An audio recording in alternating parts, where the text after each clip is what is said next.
माता पिता को भी कहना चाहता हूं, गुरुकुल के आचार्यों को, विद्यालयों के प्राचार्यों को मैं कहना चाहता हूं, और यहां बैठे हुए युवक और युवतियों को कहना चाहता हूं, यदि आप स्वस्थ, सुंदर, बलवान बनना चाहते हो, निरोग बनना चाहते हो, बिस्मिल भगत सिंह आजाद के समान यदि अपने भारत की रक्षा करना चाहते हो, तो आज से एक नियम बना लो कि प्रत्येक कन्या को आप बहन कहेंगे और प्रत्येक कन्या दूसरे लड़के को भाई कहेगी। भाई और बहन कहने में ही रोग चले जाते हैं और पवित्रता आ जाती है। करके देखिए, और इसी का प्रयोग कार्यालयों में कीजिए। जो विवाहित हैं उनको भी मैं कहना चाहता हूं, क्यों नहीं प्रयोग करते? इसलिए नहीं करते ना कि मामला गड़बड़ है। इसलिए ब्रह्मचर्य की रक्षा के लिए ध्यान रखना, यह साधन है। सात्विक भोजन, प्रतिदिन व्यायाम, आपके शरीर की शक्ति खप जाए। ब्रह्मचर्य, सर्वांग आसन, गाय का दूध, सब्जी, दिन भर पानी पीते रहना ताकि कब्ज ना हो। कब्ज नहीं होगी तो ब्रह्मचर्य की रक्षा होगी।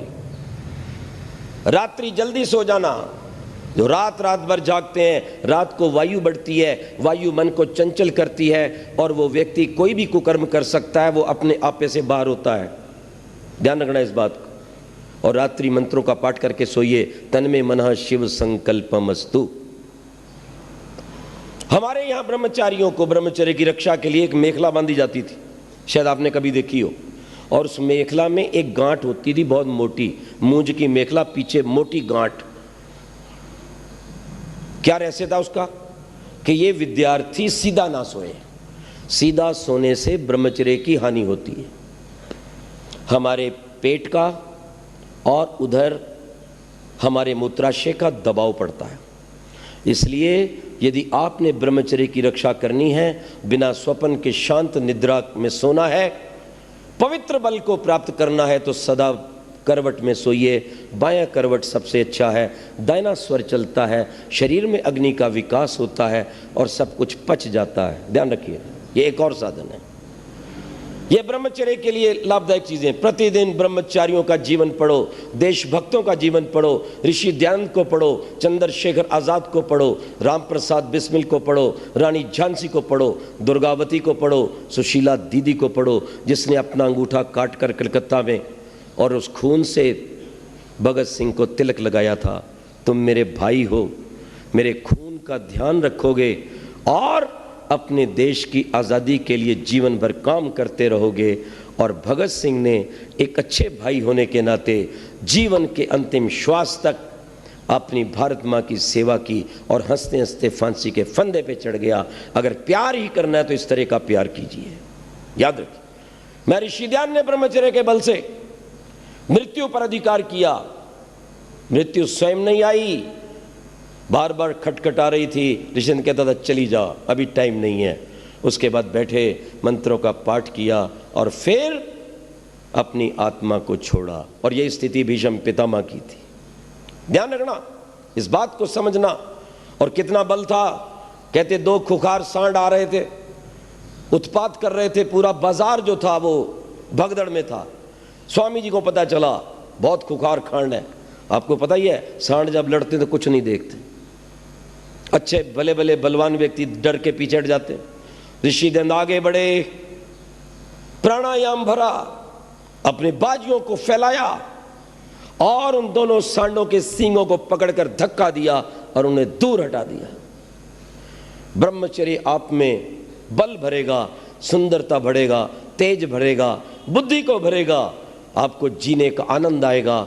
और जब उस जीवन की ज्योति, ब्रह्मचर्य की ज्योति को लेकर आप ओम का जप करेंगे तो भगवान आपको शीघ्र मिलेगा। पक्की बात कहता हूं। और ठीक इससे विपरीत, अंडा या खाने वाला व्यक्ति 20 जन्म में ब्रह्मचर्य का पालन नहीं कर सकता, वो जरूर अपने जीवन को बर्बाद करेगा, क्योंकि वो उत्तेजना पैदा करता है और वो व्यक्ति व्यसनी बनता है। शराब, मांस, दुराचार, गंदे गीत, अपने हाथों से कुचेष्टा करना, जीवन में गंदे विचार लाना, ये ब्रह्मचर्य का पतन है।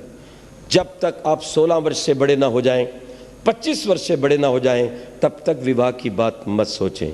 और सोचें तो इस विचार को लेकर सोचें, मैंने जो जीवन में तप किया है मैंने जो विद्या प्राप्त की है, मैंने जो संयम किया है, इसके द्वारा अगर मैं इसका प्रयोग करूंगा तो अपने देश के लिए अच्छी बलवान सुंदर संतान दूंगा जो अपने देश को स्वतंत्र करवा सके, अन्यथा मैं अपने शरीर की शक्ति को बर्बाद नहीं होने दूंगा। हमेशा इस बात को भूलो। इसलिए भगवान वेद में कहता है अश्मा भवतु नस्तनु। आइए हम इस विषय को समाप्त करते हैं और अंत में ये कहना चाहते हैं, जिनको रोग है किसी भी प्रकार का, शारीरिक गुप्त रोग है, चाहे वो लकोरिया है, श्वेत प्रदर है, रक्त प्रदर है, स्वपन दोष है, धातु विकार है, उसके लिए अमृत तुल्य भगवान ने हमें एक औषधि दी है जिसका नाम है आंवला। आज से यदि आप ब्रह्मचर्य की रक्षा चाहते हो, शरीर को सुंदर तेजस्वी बनाना चाहते हो, चाय को एक झटके में बंद कर दो, लाल मिर्च बंद कर दो, आंवले को छोड़कर शेष खटाई को बंद कर दो, आंवले का चूर्ण बनाओ मिश्री मिलाकर और दिन में 2-3 बार, अगर गर्मी है तो आप उसका सेवन पानी के साथ करें, अगर सर्दी है तो आप दूध के साथ भी कर सकते हैं, हल्के पानी से सर्व कर सकते हैं। ब्रह्मचर्य की रक्षा के लिए आप सर्वांगासन अनिवार्य रूप से करो, पूरे शरीर की रक्षा करेगा और आपके चेहरे को तेजस्वी और आपकी बुद्धि को सूक्ष्म माइक्रोस्कोपिक बनाएगा। सायंकाल प्रतिदिन बाह्य कुंभक प्राणायाम कीजिए।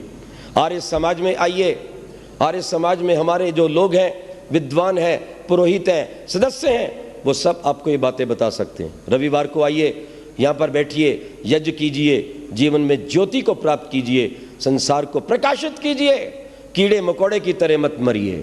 जिंदगी उसी की है जिसका दुनिया नाम जपती है। अरे जिंदगी यूं तो कुत्ते और बिल्ली की भी कटती है, अच्छा है कुछ काम करना, देश धर्म का इस नाव में, नाव खाली हो तो मझधार में पलटती है। कुछ शंकाएं, एक दो जो बहुत आवश्यक हैं, जिन्होंने हमारे विद्यार्थियों को भ्रष्ट किया है। पहली बात, ब्रह्मचर्य की हानि से कोई हानि नहीं, जैसे रोटी खाते हैं वैसे ये काम है। मैंने कहा महामूर्ख, ये रोटी वाला काम नहीं है। रोटी शरीर की आवश्यकता है, वो शरीर में बल बढ़ता है, तेज बढ़ता है, खून बढ़ता है, और इससे कोई चीज़ बढ़ती नहीं। इससे चेहरा जो है धूमल हो जाता है, पाचन क्रिया बिगड़ जाती। जो व्यक्ति ब्रह्मचर्य की हानि करता है, चाहे विद्यार्थी है, चाहे गृहस्थ है, चाहे वो वृद्ध है, पहला काम वो करेगी, उसके चेहरे को बर्बाद कर देगी। दूसरी बात, उसकी भूख कम हो जाएगी। तीसरा काम, उसे बार बार बुखार होगा। चौथा काम, उसे बार बार सर्दी लगेगी और जुकाम होने लग जाएगा। पांचवा काम, वो पाइल्स का रोगी होगा।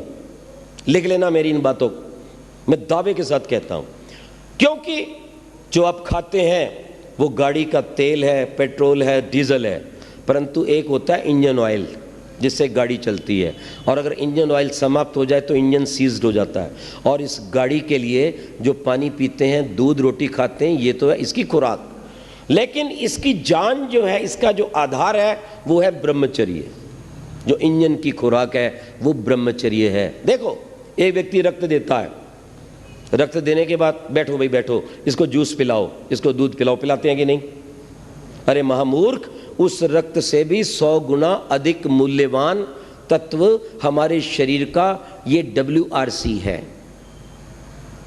याद रखना, WC, व्हाइट कॉर्पोरल्स, वो ज्यादा मूल्यवान है हमारे शरीर का रज और वीर्य।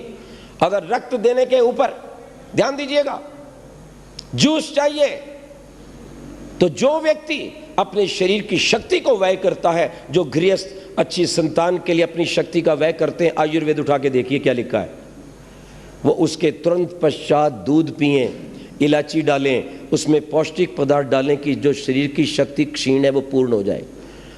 मैं देश के विद्यार्थियों को कहना चाहता हूं, अगर कोई मूर्ख, नादान नेता, डॉक्टर, अभिनेता तुम्हें गंदी शिक्षा दे तो उसको नकार देना, और ऋषियों की परंपरा पे चलना जिन्होंने ब्रह्मचर्य के द्वारा संसार के अंदर अपना नाम किया और लंबी आयु पाई है। ध्यान रखना इस बात को। इसलिए मैं कहना चाहता हूं, उस रक्त से भी ज्यादा कीमती हमारे शरीर का रज और वीर्य है। ध्यान दो इस बात की ओर। कुछ लोग कहते हैं इससे कुछ फर्क नहीं पड़ता। ध्यान देना, तितलियां जब संसार की वृद्धि करती हैं, परस्पर जुड़ती हैं, तो मृत्यु का शिकार हो जाती हैं। आज के दिन गहराई से देखिए, जितने आपके हृदय रोग हैं, जितनी शुगर की बीमारी है, ध्यान देना, इन सब का एक मौलिक कारण है ब्रह्मचर्य की हत्या की संयम कोई नहीं करवा रहा। इसलिए ऋषि ज्ञान ने कहा था गृहस्थ आश्रम में होते हुए भी अगर संयम और ऋतुगामी है तो ब्रह्मचारी के तुल्य है। मैं अपने भाइयों को, बहनों को, विद्यार्थियों को यही कहना चाहता हूँ, अगर जीवन का, धरती का सुख लेना है और शक्ति को अपनी मुट्ठी में बंद करना है तो ब्रह्मचर्य का पालन करो।